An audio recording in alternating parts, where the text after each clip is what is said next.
ഈശംശായി സ്നേഹമുള്ളവരെ, ഡിഡാക്കെ പ്രോഗ്രാമിലേക്ക് നിങ്ങളെ വീണ്ടും ഞാൻ സ്വാഗതം ചെയ്യുന്നു. നമ്മളിന്ന് കേൾക്കാൻ ആഗ്രഹിക്കുന്ന ഉത്തരങ്ങൾ ഈ താഴെ പറയുന്ന ചോദ്യങ്ങൾക്കുള്ളതാണ്. If Jesus Christ is God for all, then why do we have Latin, Syrian, Orthodox, Jacobite, Pentecost, CSI, etc. churches or ecclesiastical communities എന്നാണ് പറയുന്നത്. അതായത് ക്രിസ്തു എല്ലാവരുടെയും ദൈവമാണെങ്കിൽ പിന്നെ എന്തുകൊണ്ടാണ് നമ്മൾ Latin, Syrian, Orthodox, Jacobite, Pentecost, CSI സമൂഹങ്ങൾ എന്ന് പറയുന്നത്? നമുക്കറിയാം, കർത്താവ് ഈ ലോകത്തിലേക്ക് വന്നത് ലോകത്തെ പാപങ്ങളിൽ നിന്ന് രക്ഷിക്കാനാണ്. ആ ദൗത്യം നിർവഹിക്കാനായി ചരിത്രപരമായി കർത്താവ് ഈ ലോകത്തോട് വിട പറഞ്ഞപ്പോൾ 12 അപ്പസ്തോലന്മാരെ ഏൽപ്പിച്ചു. എഫെസുകാർക്ക് എഴുതിയ ലേഖനത്തിൽ 2-ാമത്തെ അധ്യായത്തിൽ പറയുന്നതിന് കർത്താവ് 12 അപ്പസ്തോലന്മാരാകുന്ന അടിത്തറമേൽ പണിയപ്പെട്ട സഭാസൗധം, ആ സഭാസൗധത്തിൻ്റെ കോർണർ സ്റ്റോൺ, മൂലക്കല്ലാണ് യേശു ക്രിസ്തു. അപ്പോൾ അതനുസരിച്ച് കർത്താവ് ഒരു സമൂഹത്തിനാണ് രൂപം കൊടുത്തത്. പക്ഷേ പിന്നീട് കാലാന്തരത്തിൽ നമുക്കറിയാം 2-3 നൂറ്റാണ്ട്, അതിനുപോലെ തന്നെ പ്രത്യേകിച്ച് 11-ാമത്തെ നൂറ്റാണ്ടിൽ ഒക്കെ ഉണ്ടായ സഭയുടെ വിഭജനം. സഭയിൽ വിഭജനം ഉണ്ടായത് ചില തത്വങ്ങളുടെ വെളിച്ചത്തിൽ, പ്രബോധനങ്ങളുടെ അടിസ്ഥാനത്തിലാകാം, അല്ലെങ്കിൽ സഭയുടെ നേതൃത്വത്തെ അംഗീകരിക്കാത്ത രീതിയിലാകാം. സഭാപ്രബോധനങ്ങൾക്ക് വിരുദ്ധമായിട്ട് ഉണ്ടായിക്കഴിഞ്ഞാൽ അതിന് പറയുന്ന പേരാണ് ശീഷ്മ. ശീഷ്മയല്ല, ഹെർസി, പാഷണ്ഡത. ഒരു പ്രബോധനത്തെ, സഭയുടെ പ്രബോധനത്തെ ധിക്കരിച്ച് അല്ലെങ്കിൽ അംഗീകരിക്കാതെ പോകുന്ന സമൂഹത്തെ പറയുന്നതാണ് പാഷണ്ഡതയിൽ പോയി എന്നുള്ളത്. അല്ലെങ്കിൽ സഭയുടെ പ്രബോധനങ്ങൾക്ക് വിരുദ്ധമായിട്ടില്ല, സഭയുടെ നേതൃത്വത്തെ വെല്ലുവിളിച്ച് അതിൽ നിന്ന് ഇറങ്ങിപ്പോകുന്ന വ്യക്തികൾക്ക് പറയുന്ന പേരാണ് ശീഷ്മക്കാർ, ഷിസം. അപ്പോൾ ഹെരസി, ഷിസം ഇങ്ങനെയൊക്കെ വഴിയായിട്ട് സഭയിൽ ഭിന്നിപ്പുകളുണ്ടായി. അതിൻ്റെയൊക്കെ അടിസ്ഥാനത്തിലാണ് നമുക്ക് സഭയിൽ ഭിന്നിപ്പ് എന്ന് പറയാൻ പറ്റുക. അപ്പോൾ അതനുസരിച്ച് നമുക്ക് ഓർത്തഡോക്സ്, യാക്കോബായിട്ട്, ഇപ്പോൾ ഇന്ത്യയിലാണെങ്കിൽ യാക്കോബായിട്ട്, ഓർത്തഡോക്സ്, അതുപോലെ തന്നെ കാൽഡീൻ, സിറിയൻസ്, പിന്നെ പെന്തക്കോസ്ത സമൂഹങ്ങൾ, അതൊക്കെ 2-ാം സഹസ്രാബ്ദത്തിലുണ്ടായ ഭിന്നിപ്പുകളാണ്. CSI ഒക്കെ ആ രീതിയിലുണ്ടായതാണ്. ആദ്യ നൂറ്റാണ്ടിലുണ്ടായതാണ് സിറിയൻ, ഓർത്തഡോക്സ്, യാക്കോബൈറ്റ്, അതുപോലെ തന്നെയുള്ള ഓർത്തഡോക്സ് സഭകൾ, ഇന്ത്യക്ക് പുറത്തൊക്കെയുള്ള സമൂഹങ്ങൾ. അപ്പോൾ പാഷണ്ഡത, ശിഷം, ശീഷ്മ എന്ന പേരിലൊക്കെയാണ് അങ്ങനെയുള്ള ഭിന്നിപ്പുണ്ടായത്. പക്ഷേ കത്തോലിക്ക കൂട്ടായ്മയിൽ നമ്മൾ കാണുന്ന പല ഗ്രൂപ്പുകളുണ്ട്. അവരൊക്കെ മാർപ്പാപ്പയെ അംഗീകരിച്ച് ഒരേ വിശ്വാസത്തിൽ മുന്നോട്ട് പോകുന്നവരാണ്. നമുക്കറിയാം, അപ്പസ്തോലന്മാർ സുവിശേഷ ദൗത്യം സ്വീകരിച്ച് ലോകത്തിൻ്റെ വിവിധ ഭാഗങ്ങളിലേക്ക് പോയി. അങ്ങനെ അവിടെയുള്ള പ്രത്യേകമായിട്ടുള്ള ജീവിത സാഹചര്യങ്ങളിൽ, സംസ്കാരത്തിൽ ഈശോയുടെ സുവിശേഷം പകർന്നു കൊടുത്തു. അങ്ങനെ ലോകത്തിൻ്റെ വിവിധ ഭാഗങ്ങളിൽ വിവിധ അപ്പസ്തോലന്മാരിലൂടെ, അവരുടെ ശിഷ്യരിലൂടെയൊക്കെ രൂപപ്പെട്ട സഭാസമൂഹങ്ങളുടെ കൂട്ടായ്മയാണ് കത്തോലിക്ക സഭ എന്ന് പറയുന്നത്. അപ്പോൾ കത്തോലിക്ക സഭയിൽ 24 വ്യക്തിസഭകളുണ്ട്. ഒരു ലത്തീൻ സഭയും 23 പൗരസ്ത്യ സഭാസമൂഹങ്ങളും. ഇവരെല്ലാവരും കാത്തലിക്സാണ്. പക്ഷേ അവരുടെ ആരാധനക്രമം, ശിക്ഷണം, അതുപോലെ തന്നെ അവരുടെ സംസ്കാരം, അതിനൊക്കെ ഊന്നി സമൂഹങ്ങൾ രൂപപ്പെട്ടു. വിശ്വാസവും കൂദാശകളും സഭാ നേതൃത്വവും ഒന്ന് തന്നെയാണ്. പക്ഷേ ആരാധനക്രമം, അതുപോലെ തന്നെ ആധ്യാത്മികത, അതുപോലെ തന്നെ ശിക്ഷണക്രമം, ഇതിലൊക്കെ വ്യത്യാസമുണ്ട്. അതിൻ്റെ അടിസ്ഥാനത്തിലാണ് Latin, Syro Malabar, Syro Malankara, Melkite, അന്ത്യോക്യൻ, അതുപോലെ തന്നെ മാറോനൈറ്റ്, അങ്ങനെയൊക്കെയുള്ള രീതിയിലുള്ള 23-24 വ്യക്തിസഭകൾ കത്തോലിക്ക കൂട്ടായ്മ ഉണ്ടായിരിക്കുന്നത്. അപ്പോൾ ഈ 2 തരത്തിൽ നമ്മൾ കാണണം. കത്തോലിക്ക സഭ ഒരേ വിശ്വാസം, ഒരേ കൂട്ടായ്മ, ആ കൂട്ടായ്മയ്ക്ക് നേതൃത്വം കൊടുക്കുന്ന മാർപ്പാപ്പയാണ്. അതിൽ തന്നെ വ്യക്തിസഭകളുടെ ഒരു കൂട്ടായ്മ എന്ന രീതിയിൽ പല സഭകൾ ആചാരങ്ങളിലും ആരാധനക്രമത്തിലൊക്കെ വ്യത്യാസമുണ്ടെന്ന് മാത്രമേ ഉള്ളൂ. പക്ഷേ ഒരേ കൂട്ടായ്മ, ഒരേ നേതൃത്വമാണ്. പക്ഷെ മറ്റ് സമൂഹങ്ങളൊക്കെ പാഷണ്ഡതയുടെയും ശീഷ്മയുടെയും പേരിലാണ് ഇങ്ങനെയൊക്കെ പല സമൂഹങ്ങളായിട്ട് കടന്നുപോയത്. അപ്പോൾ കർത്താവ് സ്ഥാപിച്ചത് ഒരു സമൂഹമാണ്. അത് നേതൃത്വം വഹിച്ച് 12 അപ്പസ്തോലന്മാരാണ്. പരിശുദ്ധ അമ്മയും മറ്റ് ശിഷ്യന്മാരൊക്കെ അവിടെ ഉണ്ടായിരുന്നു ആ കൂട്ടത്തിൽ.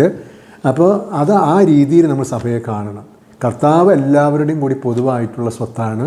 കർത്താവ് ദൈവപുത്രനാണ്. കർത്താവ് വന്നത് ഈ ലോകത്തെ രക്ഷിക്കാനാണ്. ആ ഒരു രീതിയിലാണ് നമ്മളിതിനെ കാണേണ്ടത്. ഇത് മനസ്സിലായെന്ന് ഞാൻ വിശ്വസിക്കുന്നു.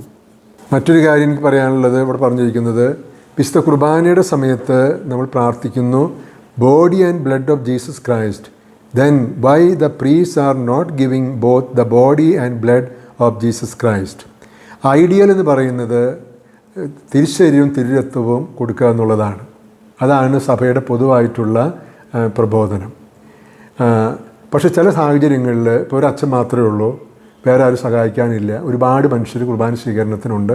അങ്ങനെയുള്ള സാഹചര്യത്തിൽ ഒരു എക്സെപ്ഷൻ പോലെയാണ് സിംഗിൾ സ്പീഷീസിൽ വിശുദ്ധ കുർബാന കൊടുക്കാം എന്ന് സഭ പറഞ്ഞിട്ടുള്ളത്. പക്ഷേ മോസ്റ്റ് ഐഡിയൽ എന്ന് പറയുന്നത് കർത്താവിന് തിരുശരീരവും തിരുരത്വവും ഒരുമിച്ച് കൊടുക്കലാണ്.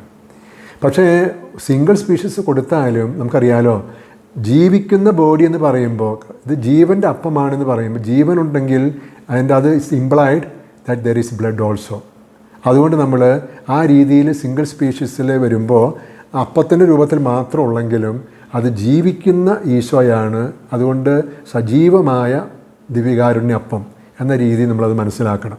അപ്പോൾ അതുകൊണ്ട് അത് രണ്ടും ബോഡിയും ബ്ലഡും ഉണ്ട് എന്നുള്ളത് അത് ആ രീതിയിൽ തിരുശരീരം തിരുരത്വവും അപ്പത്തിൻ്റെ മീനിൻ്റെയും സാദൃശ്യം കൊടുക്കുന്നതാണ് ഏറ്റവും ഐഡിയലായിട്ടുള്ളത് തന്നെയാണ് സഭ പഠിപ്പിക്കുന്നത്. കാറ്റഗിസം ഓഫ് ദി കാത്തലിക് ചർച്ചിൽ പ്രത്യേകിച്ച് പറഞ്ഞിട്ടുണ്ട്. പക്ഷേ പ്രായോഗികമായിട്ടുള്ള അജപാലനപരമായിട്ടുള്ള സൗകര്യം കണക്കിലെടുത്ത് സമയക്കുറവിൻ്റെയൊക്കെ പേരിൽ, ആളില്ലാത്തതിൻ്റെ പേരിൽ ഏറ്റവും കൂടുതൽ പേര് പങ്കെടുക്കുന്ന കുർബാന നിലയിൽ ചിലപ്പോൾ എളുപ്പത്തിന് വേണ്ടി സിംഗിൾ സ്പീഷീസ് കൊടുക്കുന്നത് മാത്രമേ ഉള്ളൂ.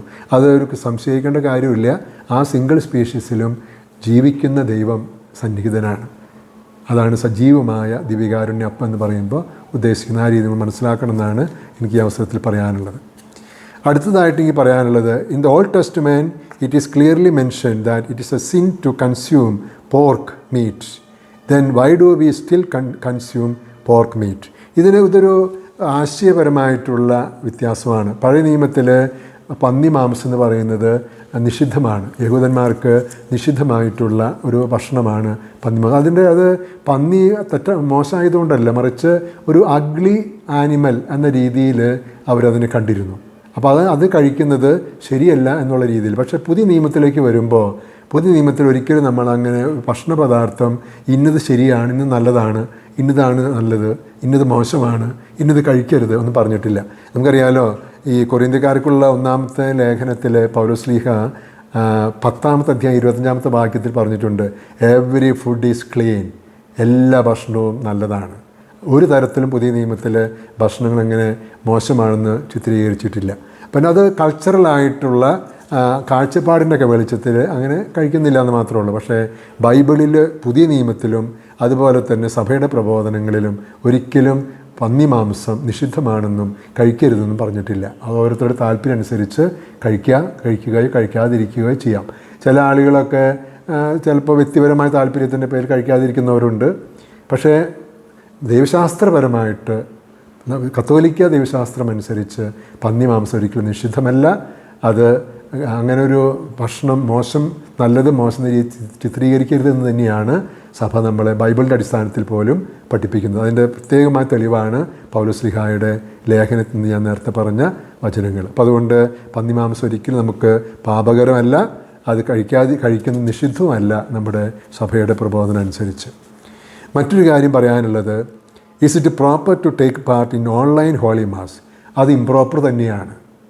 കൊറോണ വന്ന് നമുക്ക് ഒരുമിച്ച് കൂടാൻ പറ്റാത്ത സാഹചര്യത്തിൽ നമുക്ക് ഈശോയുമായി വിശുദ്ധ കുർബാനയുമായി കൂദാശ ജീവിതവുമായി നമ്മളെ ബന്ധിപ്പിച്ച് നിർത്താൻ വേണ്ടിയിട്ട് സഭ തൽക്കാലത്തേക്ക് നൽകിയ ഒരു അവസരമാണ്. കാരണം ഫിസിക്കലായിട്ട് നമുക്ക് ഒന്നിക്കാൻ പറ്റാത്ത സാഹചര്യം വന്നപ്പോൾ നമുക്കറിയാമല്ലോ, വിശുദ്ധ കുർബാന എന്ന് പറയുന്നത് അത് അർപ്പണം മാത്രമല്ലല്ലോ, ബലി മാത്രമല്ല, അത് കൂദാശയാണ്, അത് വിരുന്നാണ്. നമ്മൾ ബലി അർപ്പിക്കുമ്പോൾ ആ യോഗ്യതയോടുകൂടി ആ വിരുന്നിൽ പങ്കെടുക്കാൻ സാധിച്ചാലേ ആ വിശുദ്ധ കുർബാനയുടെ ഇഫക്റ്റ് കിട്ടുള്ളൂ. കർത്താവെന്ന് പറഞ്ഞത്, നിങ്ങളെൻ്റെ നാമത്തിൽ ഒരുമിച്ച് കൂടുമ്പോൾ നിങ്ങൾ എൻ്റെ ഓർമ്മയ്ക്കായി ചെയ്യുവിൻ. മനുഷ്യപുത്രൻ്റെ ശരീരം ഭക്ഷിക്കുകയും രക്തം പാനം ചെയ്യുകയും ചെയ്യാതെ നിങ്ങൾക്ക് നിത്യജീവനുണ്ടാകുകയില്ല.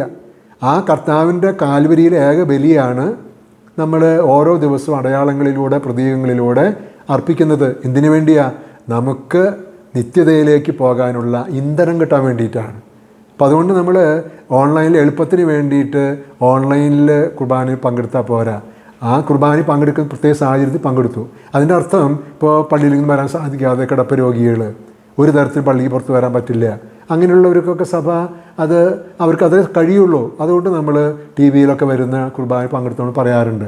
പക്ഷെ അല്ലാത്തവരെ സംബന്ധിച്ചിടത്തോളം ഇടവ ദേവാലയത്തിൽ വന്ന് അല്ലെങ്കിൽ കുർബാന എവിടെയാണെങ്കിൽ അവിടെ വന്ന് കുർബാനയിൽ പങ്കെടുത്ത് യോഗ്യതയോടുകൂടി സജീവമായ കുർബാനയിൽ പങ്കെടുത്ത് ആ കുർബാന യോഗ്യതയോടുകൂടി തന്നെ സ്വീകരിക്കണം. അപ്പോഴാണ് വിശുദ്ധ കുർബാനയുടെ ഇഫക്റ്റ്, കർത്താവ് ഉദ്ദേശിച്ച ഫലം നമുക്ക് ലഭിക്കുകയുള്ളൂ. അപ്പോൾ അതുകൊണ്ട് ഓൺലൈൻ മാസ് എന്ന് പറയുന്നത് ഒരിക്കലും അനുകരിക്കാവുന്നതല്ല, ഒരിക്കലും നമ്മൾ പ്രോത്സാഹിപ്പിക്കരുത്. അത് improper participation of the holy യൂക്കരിസ്റ്റാണ്. അത് നമ്മൾ മനസ്സിലാക്കണം.